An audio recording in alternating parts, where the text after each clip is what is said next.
Welcome to What's Good with Hilary Griffin. I am your host, Hilary, and I am so excited that you're here. So let's do some housekeeping. Let me give you a few updates. If you've been hanging out on any of my platforms for very long, then you know that in a former life, I have been a social media manager. I have been a social media agency owner, a photographer, a hairstylist, work from home mom, and a coach, course creator, all these different things. And now I am stepping into my podcasting era and I am building a community. So what is that community all about? Well, it's all about all the good things of life, work, and everything in between.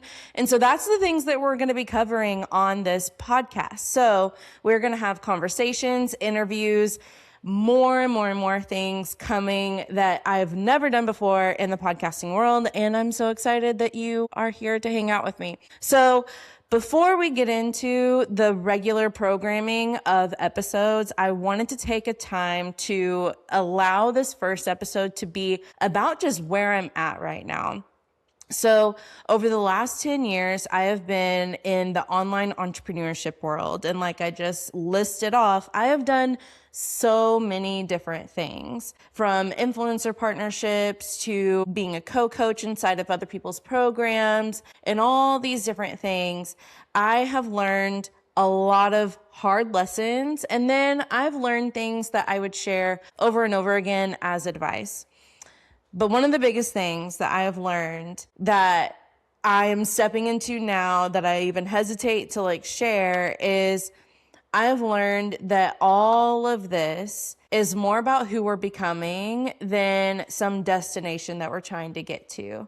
And so for me to really reflect on what's been good in my life, I have to see how far I've come in my story. If you don't know my story, I'll probably be sharing it on an upcoming episode, but just to give you a little nugget of it real quick, I suffered with extreme anxiety, depression, PTSD. I really struggled with identity issues. I had a lack of hope, all for a long period of time, up until around the age of 25 years old.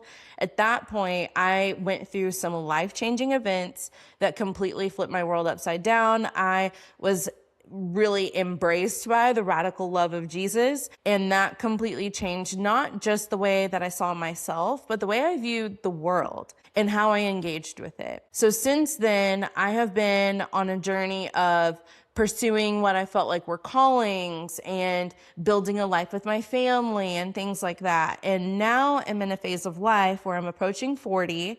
I mean, I say that, I still got a couple years, but in March, I will turn 38. And I'm approaching this phase of life where I feel like I've heard from other people who've gone a couple years ahead of me that have said, you reach this age where you just don't care anymore.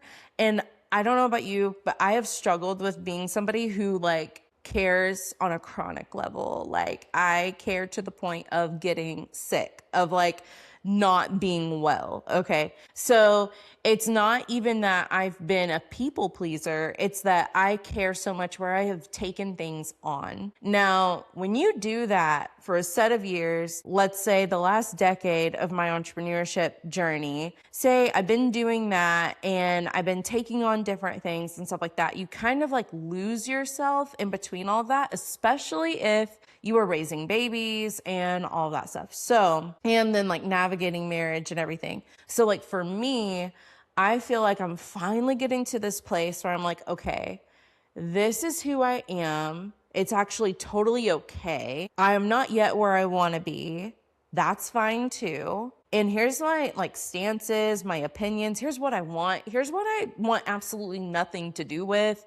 All of that kind of stuff. And I feel like I'm kind of discovering that about myself. Definitely in this last year, I really discovered what's for me, what's not for me, and all of that. And so now I can land on what's good. And then not just landing on that, but I can say, and here's what good I want to experience and what good I want for my life and what good I want to pass down and what good I want to share with other people and how I want to be a source of good to other people and all of that kind of stuff. I can still dream, but still say this is actually good here, and here's more. And so in the more, I'm calling that this year, at least my word of the year, I'm calling that the becoming. And so in order for me to, I believe in order for me to continue to grow and experience the things that God has called me to, walk those things out, not just dream about them, show up in my marriage and in my life with my kids and everything the way that I want to. There is a woman that I will become to maintain and carry and steward that next phase of not just business, but life. And so I hope that you resonate a little bit with that, because that is like the tone that we're setting, at least for the first few episodes. We are going to talk about who we're becoming and things like that. I mentioned that becoming is my word of the year. I want to share something that is a little bit vulnerable, but I think if you resonate with this, then you're definitely my people. So a little story time. My husband and I, like I said, about, when I was 25 years old, I went through this crazy thing, right? Well, my husband went through all of that with me. That was within our first year of marriage, where I went through a huge spiritual and mental health battle. I mean, it was insane. And my husband was there for all of that. Well, what happened after that was we both started on our walk with Jesus. So I believe like both of us had already knew Jesus was our savior, but there is a big difference in believing Jesus is who he says he is, and then allowing that reality to change your reality, allowing him to be your Lord, and where now God is not just something that you believe in up in the sky, but like your life is actually being molded and shaped by this new faith that you have. Okay. So my husband and I both start on what that was for us, right? I didn't know it back then. Ooh, if I could tell 25-year-old women who are married, who love them some Jesus, who are like, please, like, make my husband somebody who can do this and this and this, and like lead me a certain way. Okay, he is on his own journey too. So without going all the way there, we'll probably maybe I can get Zeres on the podcast. That'd be so fun. So anyway, without going all the way there, I just want to share that we were both going in the direction of Jesus. We were both growing in our faith, but, and you will learn that sometimes I say but most of the times I say and, okay? But it feels like a but because it felt like a stopping. It felt like a freeze up, like, hold on, what's going on here? Is this right? Is everything okay? We were both going in the direction of growing in our faith, going towards God, towards Jesus, right? But it looked very different for both of us. And so for a long period, like a very large amount of our marriage, I really struggled with submitting to Zeres, leadership. And what I mean by that is I would tell myself, well, he hasn't been in his Bible as much as I have. And so how does he even know?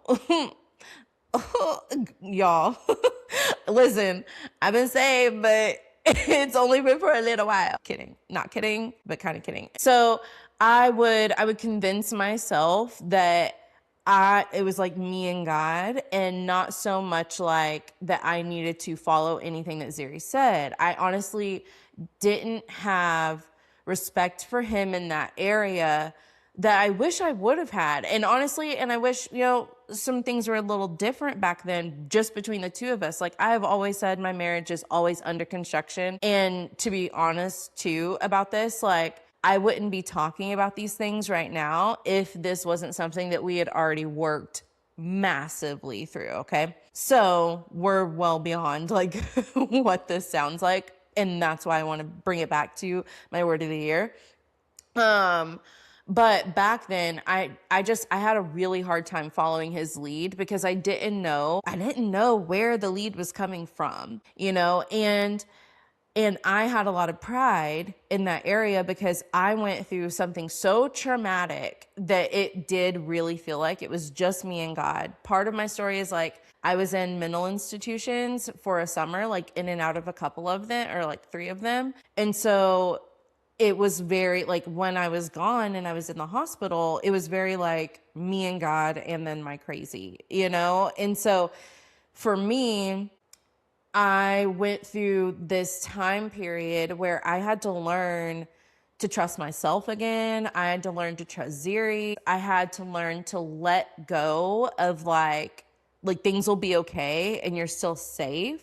So there was a lot of things that were really just like self-preservation that would show up as pride. I hope that makes sense to anybody who can catch that. But so for me, it wasn't necessarily that I had judgment against Ziri's. It's that was the easiest way for it to come out, for me to say, I'm trying to preserve who I have found now, because who I was before was someone I really didn't like, who didn't have any hope. She was broken, like all these different things. And now I have this new me and I need to like preserve her. No one can speak into this unless I allow you to. No one can tell me things. Not because I wanted to be prideful or I was like, oh, I know everything. It wasn't even that. It's that is the way that for me, with the way that old me kind of was to protect myself, I would react that way. I would kind of show up in that way. I would have that kind of mindset. But at its core, it was because I had a deep fear of anything about me that was new that I was actually starting to like, about that going away, about that getting affected in a bad way.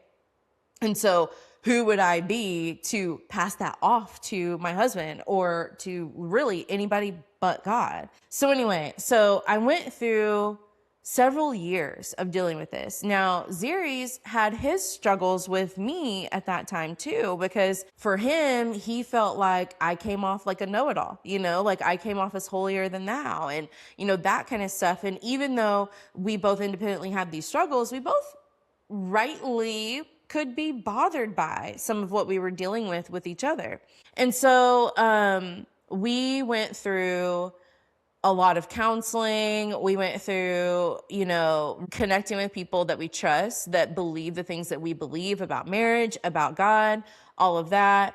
And then we, over the last I would say over the last 4 or 5 years, we have had some very deep, serious conversations that have been completely transparent. Like I take off my wife hat and I'm like, hey, I'm your friend, you know, and like vice versa. Like he has been there for me through some really, really hard stuff.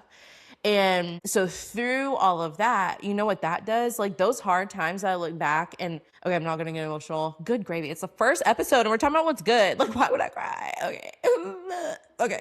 Here we go. So for me, like, you know, when I look back at the last 5 to even 7 years, and I see these hard things that, well, really even over the last decade, I mean, for a long time, there's been a lot of different things go on, but really I would say in the last 5 years, we've really hit this sweet spot of we can have a rough moment, but then we push through and we work things out. Now, it might sound like I am making this all about marriage, but what I'm actually talking about is who I was in my marriage. And then maybe in another episode while we're on this topic of becoming, I'll talk about who I was as a mom versus who I am now and, you know, different things like that. But who I have wanted to be is not who I lived as.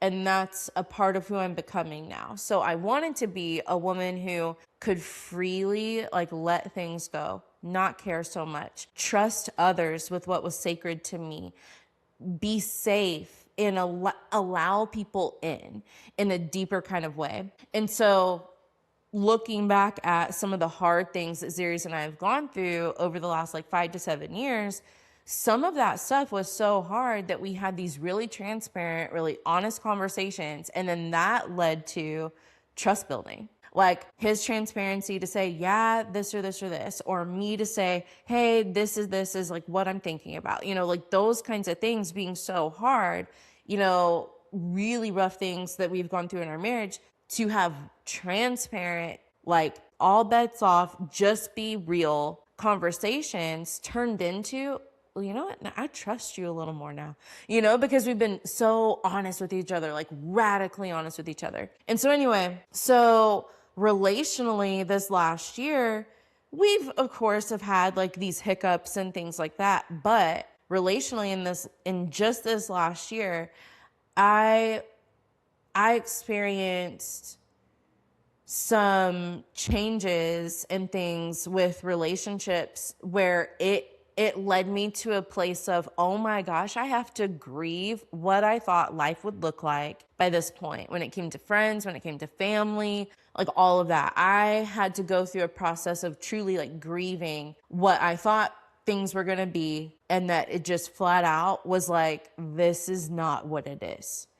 And through that, Zeres was there, like through everything. I mean, I'm talking from clients to parents to like best friends, all these different things, to coworker people. Like, I mean, in the online space, it's just like peers, you know, but there's so many things that relationally changed. And then Zeres and I like did have a couple of little rough spots, but we worked through them.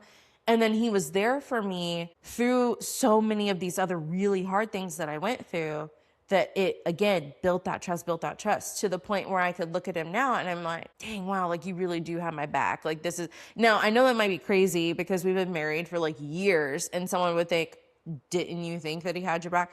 Yeah, but if you grow up in a home like I did, and you've only been exposed to certain kinds of marriages and certain kinds of relationships of people who are well ahead of you, you are aware that, hey, there's flaws in every relationship and there's things, you know?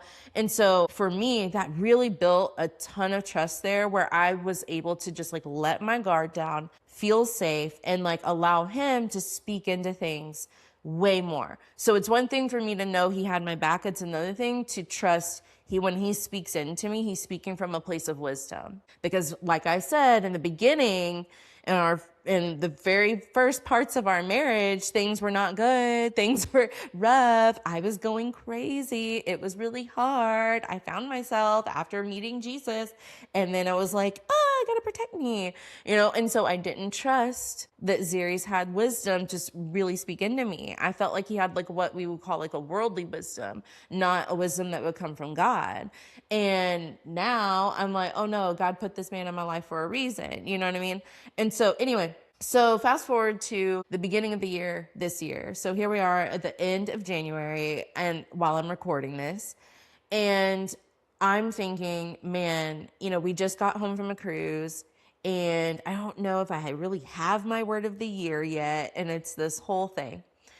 And I felt like God was like, hey, there's not a destination right now. There's not a place right now that you could like put a pin on, and then by December 2026, you'll be there, and that should be your word. Listen, y'all know that you guys do that. So I was feeling like I should not do that this time. Like that should not be how I go about it. So I was like, okay, God, like what should I focus on? What should the intention be? And it was becoming. So what was really cool is that I already knew my word for the year. And then Zeres and I are talking, and for one, he got a really cool opportunity that I can't speak to all of it yet. When I need to just run it by him, and then I'll probably tell you guys. But he ends up getting this really cool opportunity, and the word that this opportunity, you could say, is like branded by, like the mission of it is the word forward, okay? Then we hear a sermon where the word forward is brought up again. And then God speaks to me, and he was like, I am taking your husband forward, okay? Like Zeres is going forward, and you are becoming. And it's almost as if like in the wake of the growth that my husband's going to experience this year, I will be like becoming who I need to be.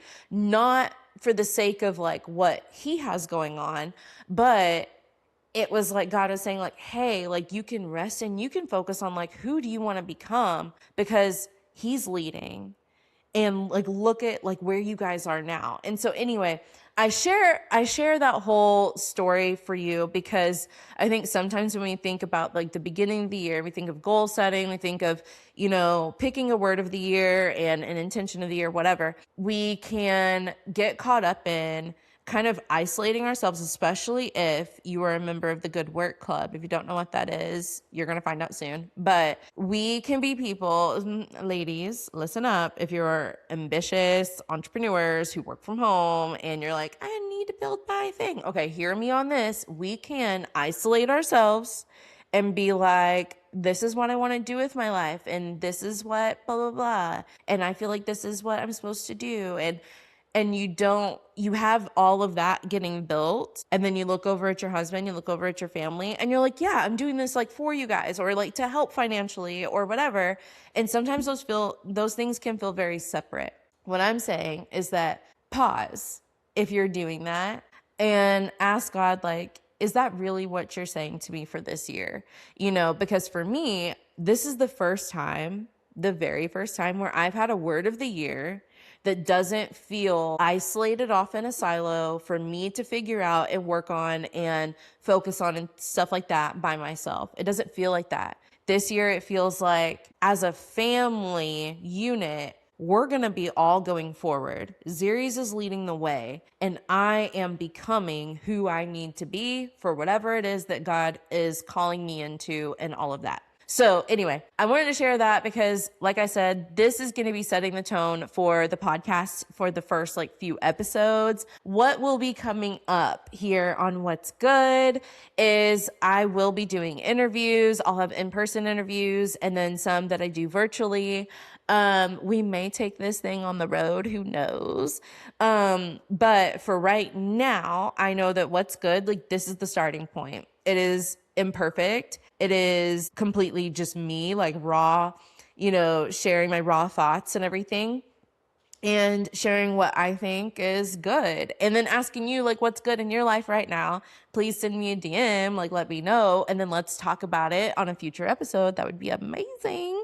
And if you are someone who is you know what, I have a story to tell and I have, things to share, and you've never had the opportunity to be interviewed on a podcast, I would love for us to share this space. So please email me at hello@hilarygriffin.com. That's Hilary with one L. I would love to interview you, ask you all the questions about your story, and have you share what's good in your life. Okay. So until next time, be good, do good, have every day be a good day, and I will see you later.